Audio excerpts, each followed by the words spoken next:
ஞானானந்தமயம் தேவம் நிர்மலஸ்படிகாகிருதிம் ஆதாரம் சர்வ வித்யானாம் ஹயக்ரேவம் பாஸ்மகே. நேயர்கள் அனைவருக்கும் அஸ்ட்ரோ கே.எஸ். ஐயங்காரின் பணிவான நமஸ்காரங்கள். மாதபல் குரோதி வருஷம் பங்குனி மாதம் 2025 மார்ச் 15 முதல் 13/4/2025 வரலும் உண்டான காலகட்டம்.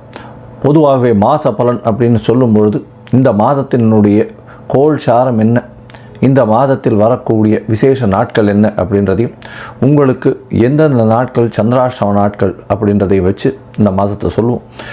பொதுவாகவே மாத கிரகங்கள்னு சொல்லக்கூடிய சூரியன், செவ்வாய், புதன் மற்றும் சுக்கிரன், இந்த 4 கிரகங்களினுடைய மாற்றத்தை வைத்து அதன் அடிப்படையிலேயே இந்த பலன்கள் அமையும்.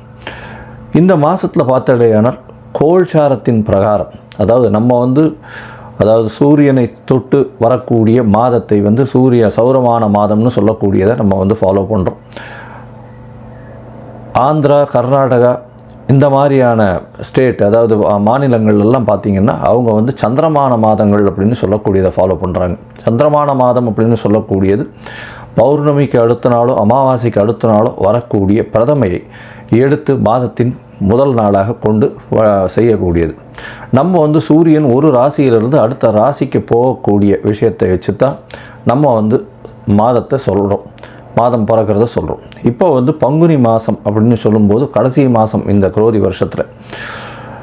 இந்த மாதத்தினுடைய கோள்சாரம் என்னன்னு பார்ப்போம். இந்த மாதத்தில் காலபுருஷ தத்துவத்தின் 2வது வீடுன்னு சொல்லக்கூடிய ரிஷபத்தில் குரு, மிதுனத்தில் செவ்வாய், கன்னியில் கேது, அது தவிர பார்த்தடையானால் கும்பத்தில் சனி,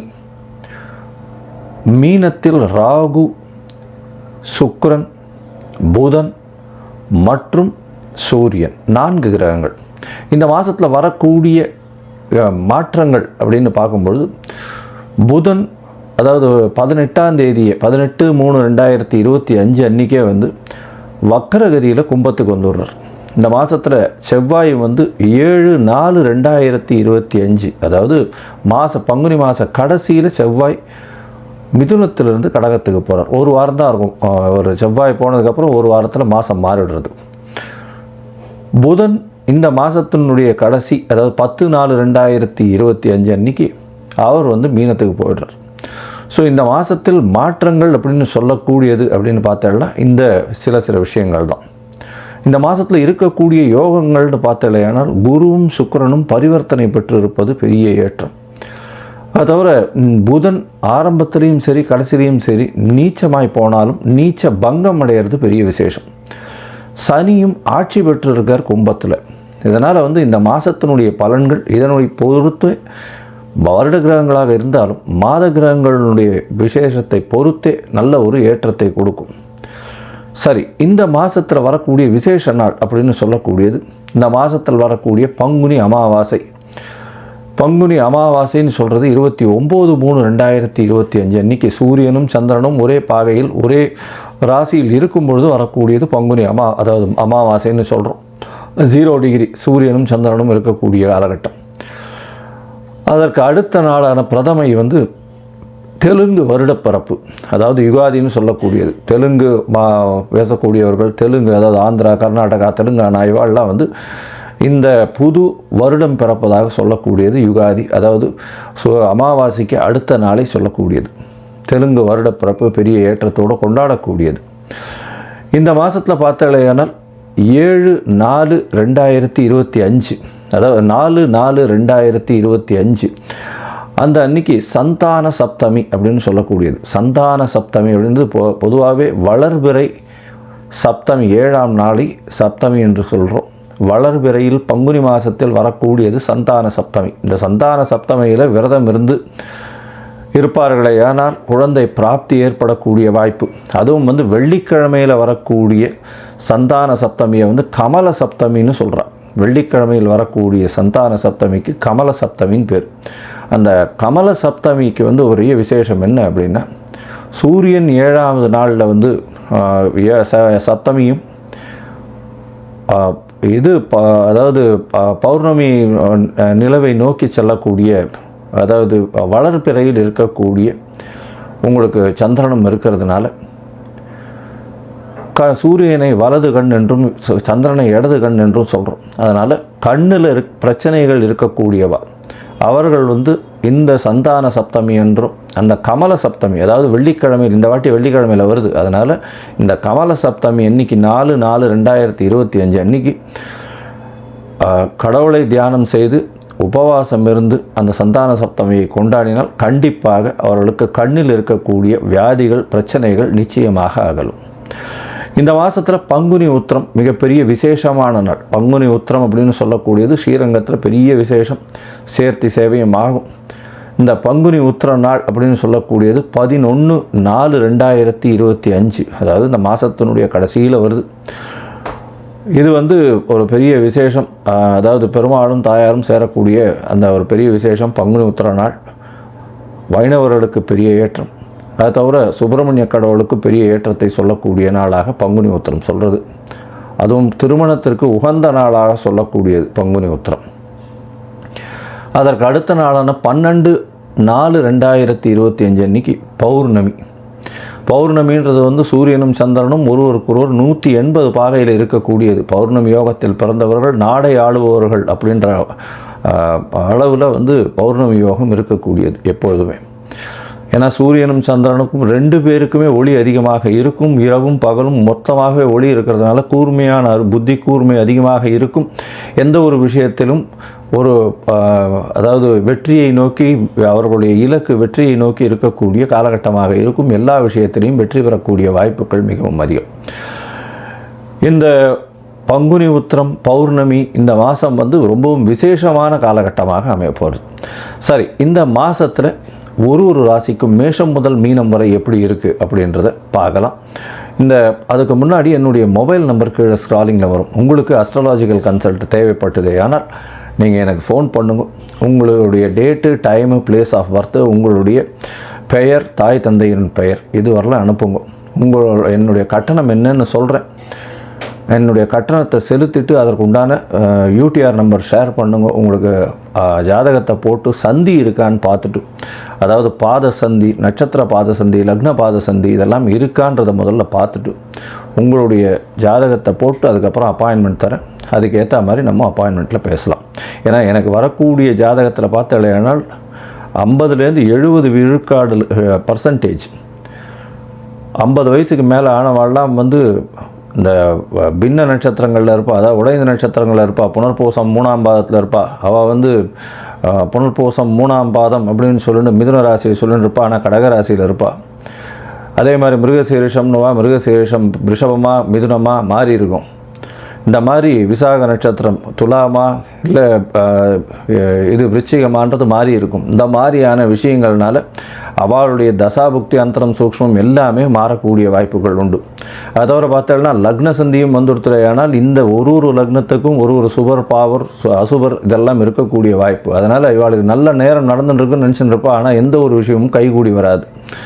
அது ஒரு மிகப்பெரிய பிரச்சனையில் போய் விட்டுருக்கும். அதனால் அவளுக்கே புரியாது. முதல்ல இந்த சந்தி இருக்கான்றதை செக் பண்ணிவிட்டு பார்த்துட்டு ஜாதகத்தை போட்டதுக்கு அப்புறம்தான் உங்களுக்கு நாங்கள் அப்பாயின்மெண்ட் தர முடியும்.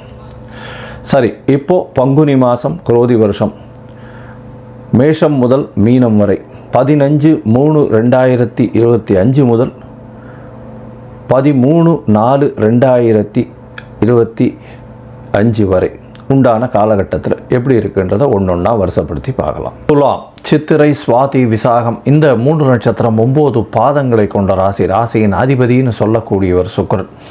உங்களுடைய ராசிக்கு சுக்கிரன் உச்சம் பெற்று போயிருக்கிறது, அதுவும் 6ஆம் இடத்துல உச்சம் பெற்று போயிருக்கிறது பெரிய ஏற்றத்தை கொடுக்கக்கூடிய காலகட்டம். ராசிநாதன் உச்சம் பெற்றதுனால உடல் நலத்தில் நல்ல ஒரு ஏற்றம். ஏன்னா அது 6ஆம் இடத்துல உச்சம் பெற்று போயிருக்காரு, பகை, கடன், நோய், எதிரி இதெல்லாம் வரக்கூடிய வாய்ப்பு உண்டான்னா கிடையாது. ஏன்னா சுக்கிரன் உச்சம் பெற்று போயிருக்கிறதுனால வாங்கக்கூடிய கடனும் உங்களுக்கு ஒரு பெரிய அதாவது சேமிப்பாகவே இருக்கக்கூடிய காலகட்டமாக அமைய போகிறது. இந்த மாதம், அதாவது பங்குனி மாதம் 15/3/2025 13/4/2025 வரலும் உண்டான காலகட்டத்தில் உங்களுடைய ராசிக்கு பார்த்தாலேயானால் நல்ல ஒரு ஏற்றமான காலமாக இருக்குது. ஏன்னா உங்களுடைய ராசிநாதன் 6ஆம் இடத்துல உச்சம் பெற்று போயிருக்கிறதும் 6-8 பரிவர்த்தனை, 6க்கு உண்டான குருவும் 8க்கு உண்டான சுக்கிரன் உங்களுடைய ராசிநாதனும் பரிவர்த்தனை பெறுறது பெரிய ஏற்றம். இதன் மூலியமாக செய்யக்கூடிய வேலையில் அபரிமிதமான ஏற்றம் இருக்கும். பணவரவு அதிகமாக இருக்கக்கூடிய காலகட்டமாக அமைய போகிறது. உங்களுடைய ராசிக்கு 8ஆம் இடத்துல இருக்க குரு உங்களுடைய ராசிக்கு 2ஆம் இடத்தையும் 12ஆம் இடத்தையும் பார்க்கறதுனால நல்ல சுப செலவுகள் வரக்கூடிய காலகட்டமாக இருக்குது. இவ்வளோ நாளாக செலவுகள் இருந்திருக்கும், அசுப செலவுகளாக இருந்திருக்கக்கூடிய காலகட்டம். இப்போ பண வரவிற்கு பஞ்சம் இருக்காது. தடங்கள் இல்லாத பணம் வரக்கூடிய வாய்ப்புகள் நிச்சயமாக உண்டு. இந்த மாதத்தில் பார்த்தாலேயானால் உங்களுடைய ராசிக்கு 4, 5 அதிபதியானவர் ஒரு திரிகோண கேந்திர அதிபதி, மிகப்பெரிய யோகர்னு சொல்லக்கூடிய சனி பகவான் உங்களுடைய ராசிக்கு 5ஆம் இடத்துல ஆட்சி பெற்று மூல திரிகோண வீட்டில் இருக்கிறது பெரிய விசேஷம். அது தவிர பார்த்தாலேயானால் இதன் மூலியமாக உங்களுடைய பதவி, புகழ், அந்தஸ்து, கௌரவம்லாம் வரக்கூடிய காலகட்டமாக அமைய போகிறது. தொழிலில் பெரிய ஏற்றம் இருக்கும். வெளிநாடு போய் வேலை செய்யக்கூடிய பாக்கியம் நிச்சயமாக உண்டு. பார்ட்னர்ஷிப் தொழிலில் ஒரு பெரிய மாற்றங்கள் இருக்கக்கூடிய காலகட்டம். புதிய இன்வெஸ்ட்மெண்ட் வரும். புதிய இன்வெஸ்ட்மெண்ட் அதாவது வெளிநாட்டிலிருந்து இன்வெஸ்ட்மெண்ட் வரக்கூடிய காலகட்டமாக அமைய போகிறது. உங்களுடைய ராசிக்கு குடும்ப ஸ்தானாதிபதி அப்படின்னு சொல்லக்கூடிய ஒரு 9ஆம் இடத்துல இருக்கிறது பெரிய விசேஷம். இதன் மூலியமாக பார்த்தாலேயானால் தந்தையின் வழியாக உங்களுடைய குடும்பத்தில் நல்ல ஒரு ஆதாயம் இருக்கும். அதை தவிர திடீர் பாக்கியங்கள் ஏற்படக்கூடிய, குடும்பத்தில் நல்ல ஒரு சுப காரியங்கள் நடக்கக்கூடிய வாய்ப்புகள் நிச்சயமாக உண்டு. உங்களுடைய ராசிக்கு பார்த்தீங்கன்னா சித்தர்கள், அந்த யோகிகள், அவர்களுடைய பீடத்துக்கு போயிட்டு வரக்கூடிய பாக்கியங்கள் இந்த மாதத்தில் கிடைக்கும். உங்களுடைய ராசிக்கு 9, 12 அதிபதினு சொல்லக்கூடிய புதன் நீச்சப்பட்டு இருந்தாலும் நீச்ச பங்கம் அடைகிறார். ஒரு 4 நாளில் உங்களுடைய ராசிக்கு 5ஆம் இடத்துலையும் வந்துடுறார் வக்கரகதியில். புதன் வக்கரம் பெற்றாலும் நல்ல ஒரு யோகத்தை கொடுப்பார். இந்த மாதம் 6ஆம் இடம் வலுத்து போயிருக்கிறதுனால வெளிநாடு போய் படிக்கணும்னு நினைக்கிறவர்களுக்கெல்லாம் படிப்பில் பெரிய ஏற்றம் இருக்கும். போட்டிகளில் எல்லா விதமான போட்டிகள்லையும் வெற்றி பெறக்கூடிய வாய்ப்புகள் உண்டு. இந்த துளாராசிக்காரர்கள் அதுவும் பால் பதனிடும் தொழில்கள், பாலினுடைய தொழில், அதை தவிர வெள்ளை ஆடை முதலான தொழில், அதை தவிர பார்த்தாலேயானால் உங்களுடைய ராசிக்கு கலைத்துறையில் இருக்கிறவங்க, அதாவது சின்ன திரை, பெரிய திரை, இந்த மாதிரியான கலைத்துறையில் இருக்கிறவங்க, இவங்களுக்கெல்லாம் பெரிய ஏற்றம் கிடைக்கக்கூடிய காலகட்டமாக அமைய போகிறது. அது தவிர பேச்சு தொழிலில் இருக்கிறவங்களுக்கு நல்ல ஒரு ஏற்றம் இருக்கும். ஆடை ஆபரணங்கள், அதாவது ஆபரணங்களில் நகாசு வேலைகள் செய்யக்கூடிய, அதை தவிர சர்ஜரி, அதாவது டாக்டர் சர்ஜரி, சூப்பர் ஸ்பெஷாலிட்டியில் இருக்கிறவங்களுக்கெல்லாம் பெரிய ஏற்றம் கிடைக்கக்கூடிய காலகட்டமாக அமைய போகிறது. இந்த மாதத்தில் பார்த்தாலேயானால் உங்களுக்கு புதிய பதவி வரும். பதவியோட அந்தஸ்து, கௌரவம்லாம் வரக்கூடிய வாய்ப்பு. புதுசாக வீடு, வாகனம் வாங்கக்கூடிய வாய்ப்பு. தாயின் மூலியமாக சொத்துக்கள் வரும். குழந்தை பிராப்தி ஏற்படக்கூடிய பாக்கியம். என்ன சார் இது, 5ஆம் இடத்துல சனி பகவான் இருக்கார், அப்புறம் எப்படி சார் சொல்கிறீங்கன்னா, 5ஆம் இடத்தின் அதிபதி அப்படின்னு சொல்லக்கூடியவர், புத்திர ஸ்தான அதிபதினு சொல்லக்கூடியவர் ஆட்சி பெற்றிருக்கிறதுனால கண்டிப்பாக குழந்தை பிராப்தி ஏற்படக்கூடிய வாய்ப்புகள் நிச்சயமாக இருக்கும். குடும்பத்தில் நல்ல சந்தோஷமான நிகழ்ச்சிகள் நடக்கக்கூடிய காலகட்டமாக அமைய போகிறது. உங்களுடைய முயற்சிகள் எல்லாமே வெற்றி பெறக்கூடிய வாய்ப்புகள் உண்டு. உடல் நலத்தில் நல்ல ஒரு ஏற்றம் இருக்கக்கூடிய காலகட்டமாக இருக்கும். மென்டல் ஸ்ட்ரெஸ்ஸு கொஞ்சம் இருந்தாலும் பணவரவு நல்லபடியாக இருக்கும். எடுத்த காரியங்களில் எல்லா விதத்திலையும் வெற்றி இருக்கும். மனசளவில் ரொம்ப ஸ்ட்ராங்காக இருக்கக்கூடிய காலகட்டமாக இந்த மாதம் அமைய போகிறது. இந்த மாதத்தில் பார்த்தாலேயானால் உங்களுக்கு எல்லா விதமான ஏற்றங்களும் இருக்கக்கூடிய காலகட்டம். இருந்தாலும் சில நாட்கள் இந்த மாதத்தில் தவிர்க்கிறது நல்லதுன்னு சொல்கிறோம். அந்த சில நாட்கள் அப்படின்றது சந்திராஷ்டம நாட்கள். சந்திராஷ்டம நாட்கள் அப்படின்னு சொல்லும்போது உங்களுடைய ராசிக்கு 8ஆம் இடத்துல சந்திரன் மறைந்து இருக்கக்கூடிய காலகட்டத்தை சந்திராஷ்டமம்னு சொல்கிறோம். இந்த சந்திராஷ்டம காலகட்டத்தில் புதிய முயற்சி வேண்டாம், வெளியூர் வெளிமாநில பிரயாணம் வேண்டாம்னு சொல்கிறோம். அதை தவிர பார்த்தாலேயானால் வெளியூர் அதாவது யாருக்கும் ஜாமீன் கையெழுத்து போடாதீங்க, பொறுமையாக இருக்கிறது ரொம்பவும் நல்லது. இந்த காலகட்டத்தில் பார்த்தாலேயானால் சந்திராஷ்டம நாட்களில் ஒருவேளை நீங்கள் செய்ய வேண்டிய கட்டாயங்களில் சில விஷயத்தை செய்ய வேண்டி இருந்ததேயானால் அதற்கு நீங்கள் சந்திராஷ்டமத்தின் தாக்கம் குறையிறதுக்கு எளிய பரிகாரம் செஞ்சுட்டு பண்ணுறது நல்லது. அருகில் இருக்கக்கூடிய சிவன் கோயிலில் பால் அபிஷேகத்துக்கு பால் கொடுத்துட்டு போங்க. அது உங்களுடைய ஏற்றத்தையும் சந்திராஷ்டமத்தின் தாக்கத்தையும் நிச்சயமாக குறைக்கும். இந்த மாதம் உங்களுக்கு சந்திராஷ்டம நாள் அப்படின்னு சொல்லக்கூடியது பார்த்தாலேயானால் 3/4/2025 5/4/2025 வரலும் இருக்கக்கூடிய நாட்கள், அதாவது 1/4/2025 3/4/2025 வரலும் இருக்கக்கூடிய நாட்கள் சந்திராஷ்டம நாட்களாக இருக்குது. இந்த சந்திராஷ்டம நாட்களில் புதிய முயற்சி, வெளியூர் வெளிமாநில பிரயாணம் வேண்டாம், யாருக்கும் ஜாமீன் கையெழுத்து போடாதீங்க, பொறுமையாக இருக்கிறது ரொம்பவும் நல்லது. மொத்தத்தில் பார்த்தோம்னா துளாராசிக்காரர்களுக்கு பெரிய ஏற்றமான காலம். எடுத்த காரியங்கள் நிறைவேறக்கூடிய வாய்ப்புகள் உண்டு. போட்டியில் நிச்சயமாக வெற்றி, போட்டித் தேர்வில் வெற்றி, மாணவர்கள் வெளிநாடு போய் படிக்கக்கூடிய பாக்கியம், புதிய வீடு வாகனம் அமையக்கூடிய வாய்ப்பு, குழந்தை பிராப்தி ஏற்படக்கூடிய பாக்கியம் நிச்சயமாக இருக்கும். குடும்பத்தில் நல்ல சந்தோஷம் அமையக்கூடிய வாய்ப்புகள் நிச்சயமாக இருக்கும். உங்களுடைய உடல்நிலையில் நல்ல ஏற்றம், கடன் குறையக்கூடிய வாய்ப்பு, அதை தவிர உங்களுடைய மறைந்த இடத்திலிருந்து திடீர் பணவரவு வரும், வெளிநாடு வெளியூர் போகக்கூடிய வாய்ப்பு, வாய்ப்பு, அதாவது உங்களுடைய வேலை நிமித்தமாக வெளிநாடு போகக்கூடிய வாய்ப்புகள் நிச்சயமாக வரும்.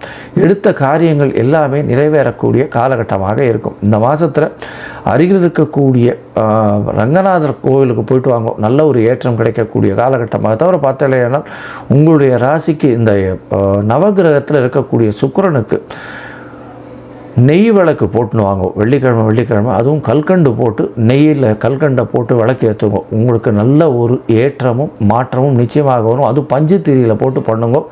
வெள்ளிக்கிழமை பண்ணுறதன் மூலியமாக உங்களுக்கு அபரிமிதமான வளர்ச்சி கிடைக்கும். எல்லா விதமான தடங்களிலிருந்தும் வெற்றி கிடைக்கும். அது தவிர உங்களுடைய குலதெய்வத்தை போய் வழிபட்டுட்டு வாங்க. சித்தர்கள் யோகிகள் படத்துக்கு போய் வழிபட்டு வாங்க. நல்ல ஒரு ஏற்றம் கிடைக்கக்கூடிய காலகட்டமாக அமையும்.